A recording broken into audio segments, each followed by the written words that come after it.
Hai teman-teman, apa kabar? Semoga selalu dalam keadaan sehat dan bisnisnya selalu bertumbuh. Nah, pada video kali ini saya akan memberikan atau mengulas tentang bagaimana cara membuat yang namanya konten Instagram yang baik atau yang bagus lah, bisa saya katakan seperti itu. So, simak video ini sampai selesai.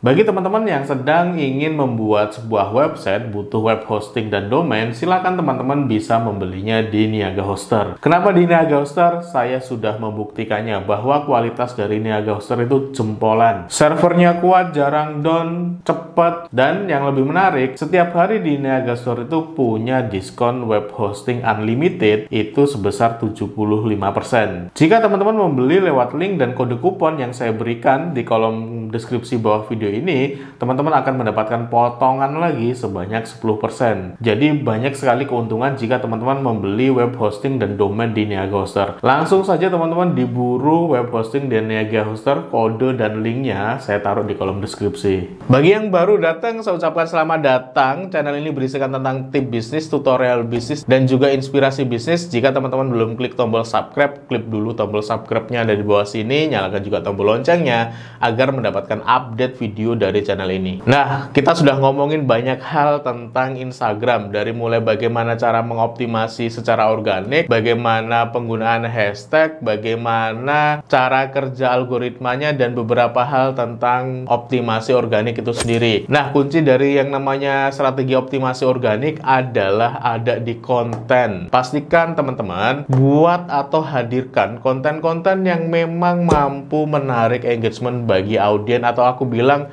konten yang baik. Pertanyaannya gimana caranya? Nah, yang pertama teman-teman, untuk membuat yang namanya konten yang baik, pastikan yang pertama teman-teman tuh ambil satu fokus tertentu. Kenapa harus fokus terhadap satu konten tertentu? Begini logikanya. Kalau teman-teman itu menghadirkan konten yang genrenya terlalu banyak, maka akun teman-teman nggak akan fokus. Apalagi kalau akun teman-teman itu teman-teman gunakan untuk membangun personal branding ataupun membangun yang namanya brand dari produk teman-teman. Kalau teman-teman itu terlalu luas ngambil genre konten di Instagram, maka itu susah untuk membangun yang namanya brand dari teman-teman. So, pastikan teman-teman sekali lagi pilih satu fokus konten tertentu. Selain penting untuk membangun brand teman-teman, maka ketika kita menggunakan atau fokus kepada satu tema tertentu, kita itu akan lebih mudah diingat oleh si audiens atau para follower kita. Jadi follower kita akan melihat kita itu seperti ini. Oh, kalau mau belajar tentang bisnis digital marketing, follow aja akun si A, atau ikuti aja postingan-postingan si akun A. Atau misalnya teman-teman itu butuh misalnya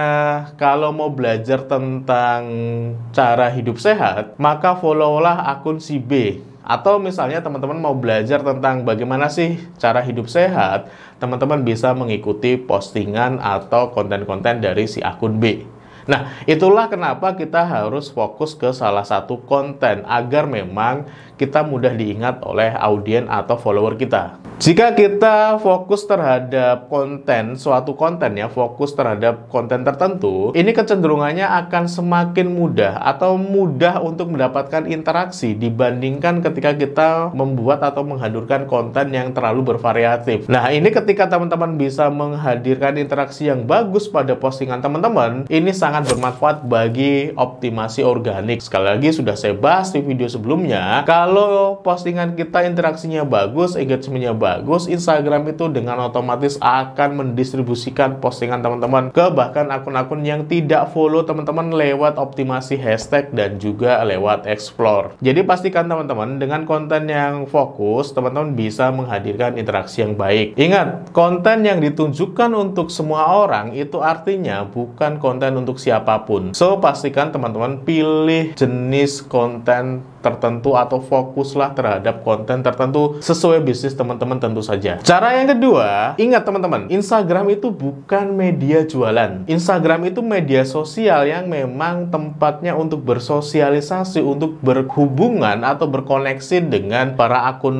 yang lain tentu saja, baik itu akun teman-teman kita, saudara kita, ataupun akun teman yang hanya kita kenal dengan digital. Nah, itu fungsinya untuk bersosialisasi, untuk berkomunikasi, untuk berhubungan berhubungan di sana, berhubungan baik ya maksud saya, untuk bersosialisasi lah, untuk bersosial, bukan akun jualan. Maka dari itu teman-teman, jangan setiap hari kita selalu berjualan di sana. Boleh jualan di Instagram. Instagram memang media sosial dan boleh digunakan untuk berjualan. Tapi fungsi utamanya adalah untuk bersosialisasi. Maka dari itu upayakan jangan berjualan setiap hari. Kok nggak boleh jualan, Mas? Lantas gimana? Nah, seperti yang saya katakan tadi, kombinasilah dengan yang namanya konten, dengan yang namanya postingan-postingan yang itu bisa menarik perhatian para audiens teman-teman. Sesekali boleh jualan, silahkan. Tetapi lebih banyaknya bermainlah di konten. Karena sekali lagi Instagram adalah media sosial, bukan tempat jualan. Yang ketiga teman-teman, buatlah konten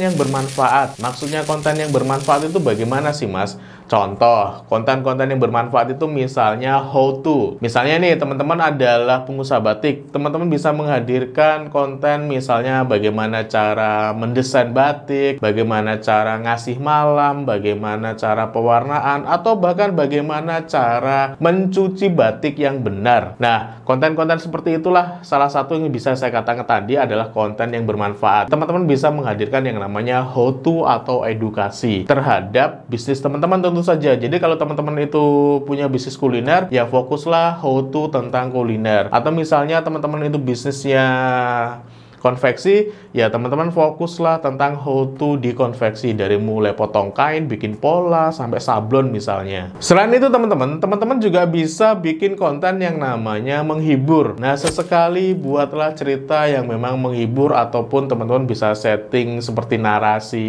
ini ya, storytelling, tapi storytellingnya itu bisa menghibur para audiens teman-teman. Nah, itu salah satu contoh konten yang bermanfaat. Ataupun misalnya teman-teman punya info-info terbaru terhadap produk teman-teman, habis misalnya munculin varian produk baru atau habis launching produk baru atau merek baru, silakan bisa dihadirkan di sana.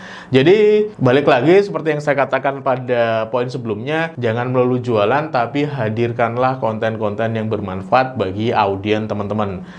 Ini ku kerjain di salah satu akun saya.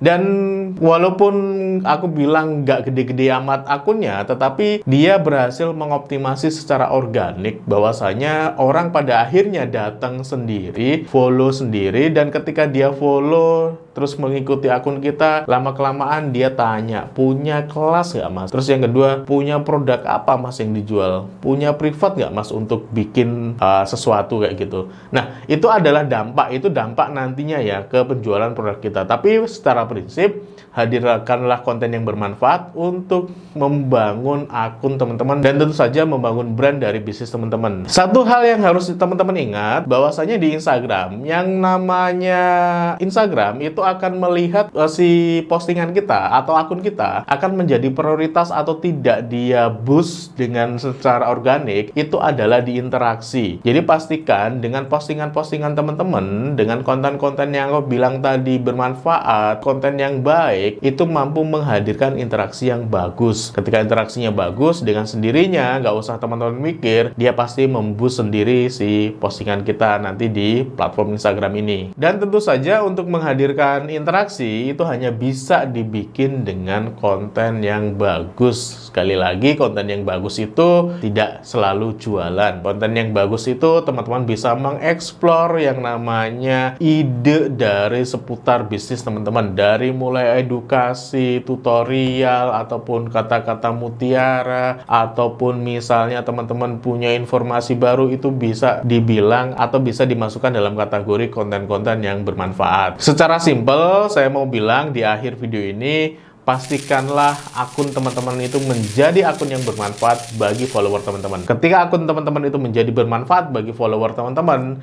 nggak usah mikir, akun itu pasti dengan sendirinya akan naik, akan berkembang, dan tentu saja si audiens akan semakin percaya ke kita, dan ketika kita jualan produk, mereka akan lebih mudah membeli. Itu saja teman-teman, tips bagaimana cara membuat konten yang baik di Instagram. Semoga video ini bermanfaat bagi teman-teman yang belum klik tombol subscribe. Silahkan klik dulu tombol subscribe ada di bawah sini, nyalakan juga tombol loncengnya agar teman-teman mendapatkan update terbaru video dari channel ini. Saya Muhammad Syafi'i, kita jumpa lagi di video-video berikutnya. Bye-bye.